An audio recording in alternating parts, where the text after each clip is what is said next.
नई दृष्टि ज्ञान विज्ञानी, नई दृष्टि मोक्ष प्रदानी, नई राह क्रम मार्गी, नई राह हो दादाई।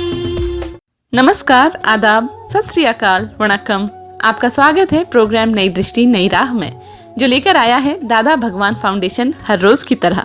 दोस्तों, हमें अक्सर ये महसूस होता है कि daily interactions, business, jobs, family वगैरह में अगर कुछ अनफेयर हो रहा है जिससे हमारा मन और इंटरेक्शंस बिगड़ने लगे, तो उसके लिए क्या करना चाहिए। जाने अनजाने में कोई गलत काम हो जाए तो क्या करना चाहिए। लाइफ में कई बार कोई हमसे हर्ट हो जाता है या हम किसी से, या फिर ऐसा लगता है कि अंतर में शांति नहीं लग रही। क्या जीवन में आपसी संबंधों में ईर्ष्या, संदेह, क्रोध, तिरस्कार और अभाव को सफलतापूर्वक दूर करने का कोई तरीका है? फिर ये सब ना हो तो इसके लिए क्या करें? क्या कोई सच्चा मार्ग है हमारी भूल सुधारने का? अगर दिल से माफी मांगो तो क्या सामने वाले की कड़वाहट कम हो जाती है?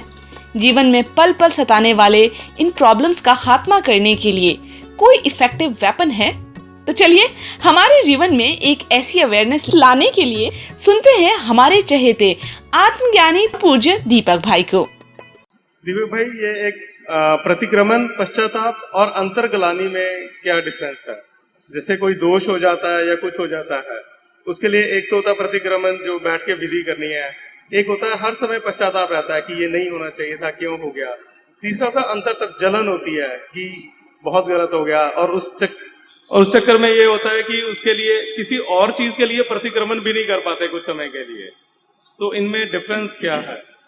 ये अंतर तप नहीं, मगर अंतर्ग्लानि जो बोला उसको खेद बोला जाता है। खेद यानी बहुत पश्चाताप होता है, कह रहे ऐसी गलती हो गई, तो वो खेद बोला जाता है, और वही पश्चाताप है। गलती होने के पर उसके ऊपर पश्चाताप होता है, उसको पश्चाताप, भीतर में पछतावा होता है। तो एक ही है। और प्रतिक्रमण वो आगे की बात है, एग्जैक्टनेस है। तो इन दोनों में से ऊंची स्टेज किसकी है, प्रतिक्रमण या जो प्रतिक्रमण यानी क्या है कि 3 शब्द है, आलोचना, प्रतिक्रमण और प्रत्याख्यान। तो हरीश गुनाह करे तो आप उसको बताएंगे हरीश आपने गुनाह किया, आप पश्चाताप लो। तो आलोचना, क्या ऐसी ऐसी गलती लिए हो गई, उसके लिए मैं पश्चाताप करता हूँ। तो जो दोष मीठा लगता था उसके ऊपर भी वो पश्चाताप कर रहा है, पछतावा लेता है, खेद करता है।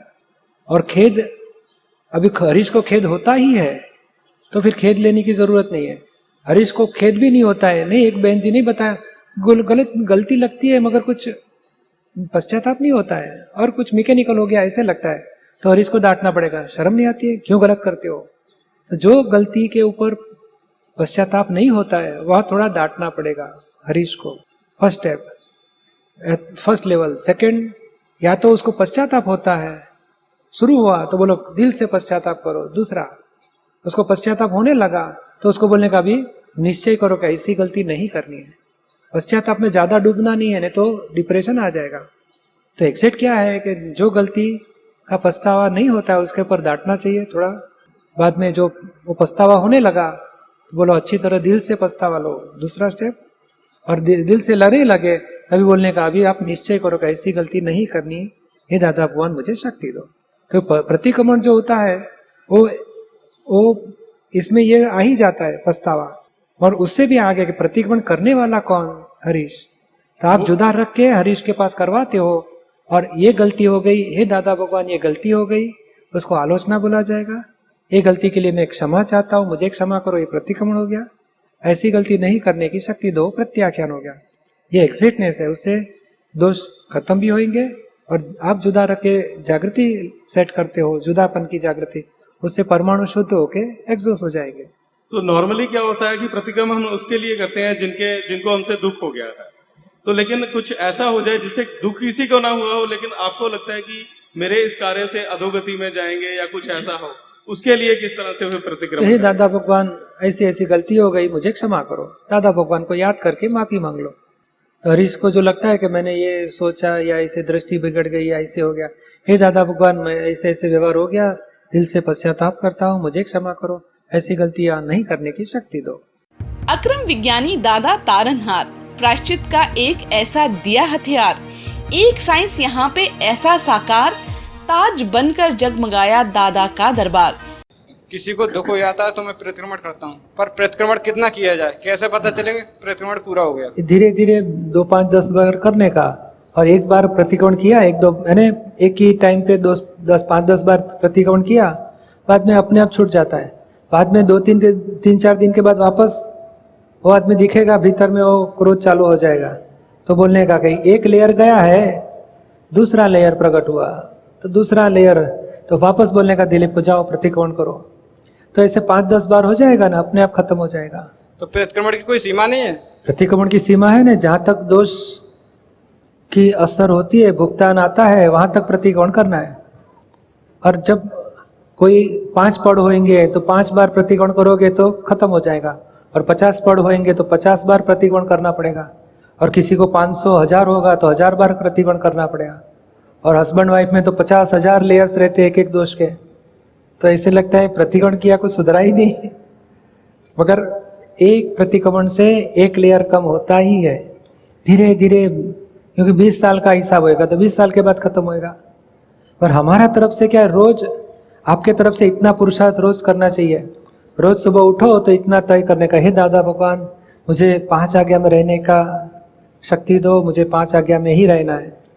5 बार शक्ति मांग के सारा दिन शुरू करने का, और थोड़ी थोड़ी जागृति रखनी कि मुझे सबके शुद्धात्मा देखने हैं, हुआ सो व्यवस्थित ज्ञान में रहना है, संभाव से निकाल करना है।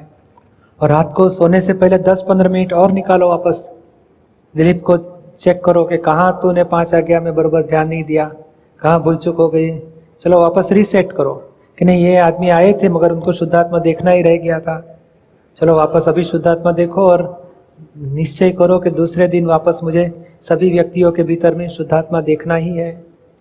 ऐसे एक एक आज्ञा को सिद्ध करना है हमें, और जो भूल चूक हो गई उसकी माफी मांग के, हे दादा भगवान ऐ आज्ञा में मेरा भूल चूक हो गई, मैं माफी मांगता हूँ, मुझे वापस आज्ञा में रहने की शक्ति दो। ये तो रोज करता हूँ। बस तो उसी से अपनी प्रगति बढ़ते जाएगी। So change belief get relief. जी हाँ, यही तो है नई दृष्टि नई राह, new vision new way of living life with the right beliefs.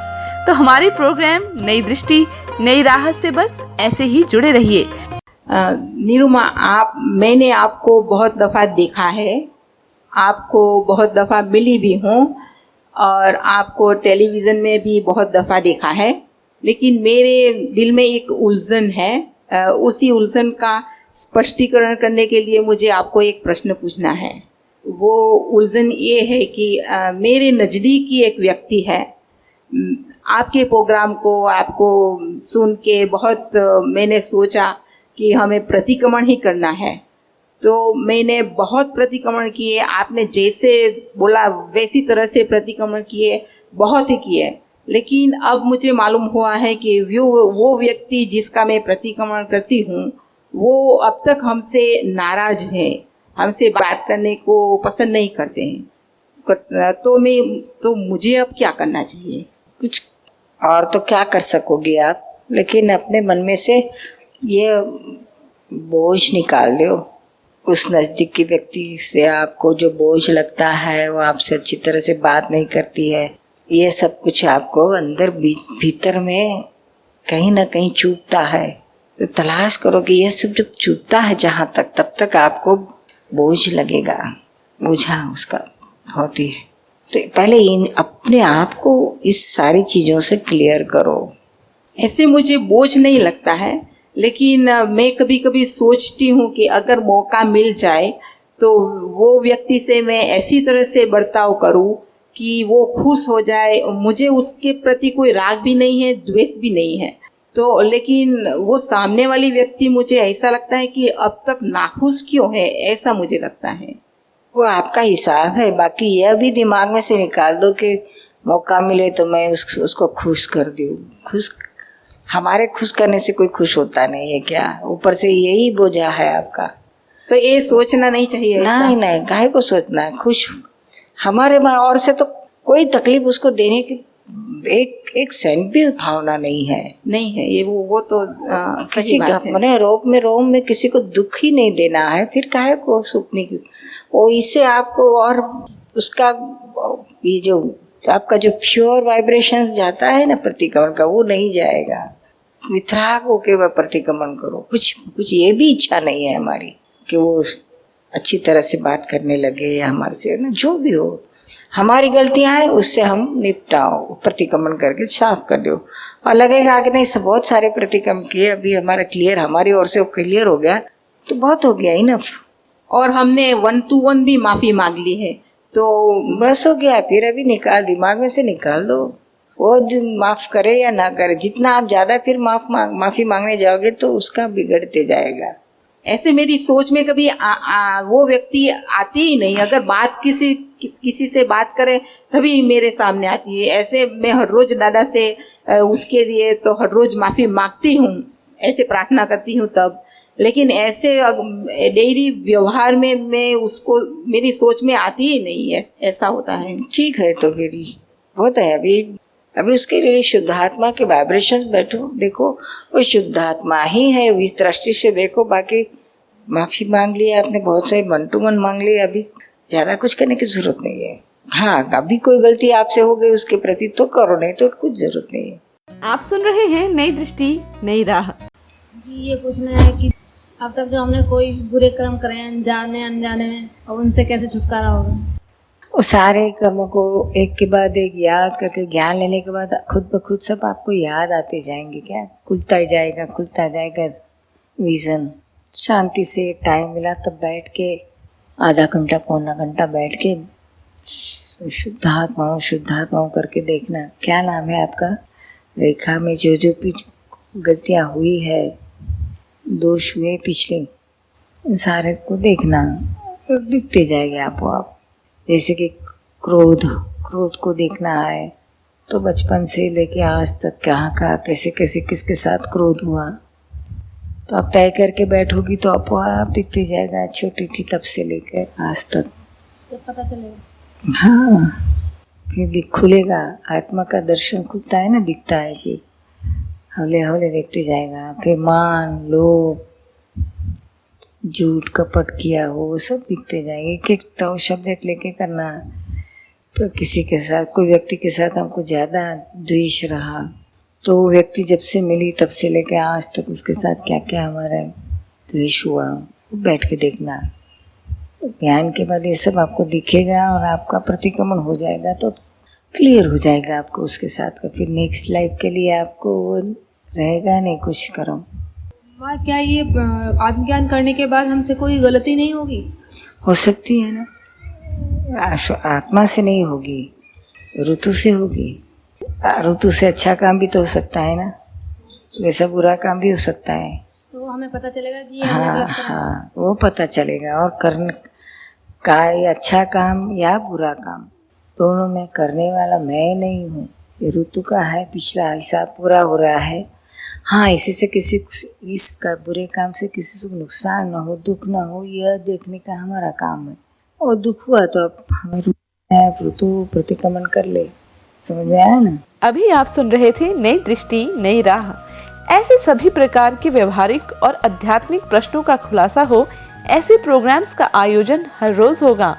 आपको ये जानकर और भी खुशी होगी कि इस तरह के धर्म और अध्यात्म और डे टू डे लाइफ से जुड़े अनेक समाधानकारी सत्संग कई टीवी चैनल्स और इंटरनेट के माध्यम द्वारा दुनिया भर में पहुंच रहे हैं।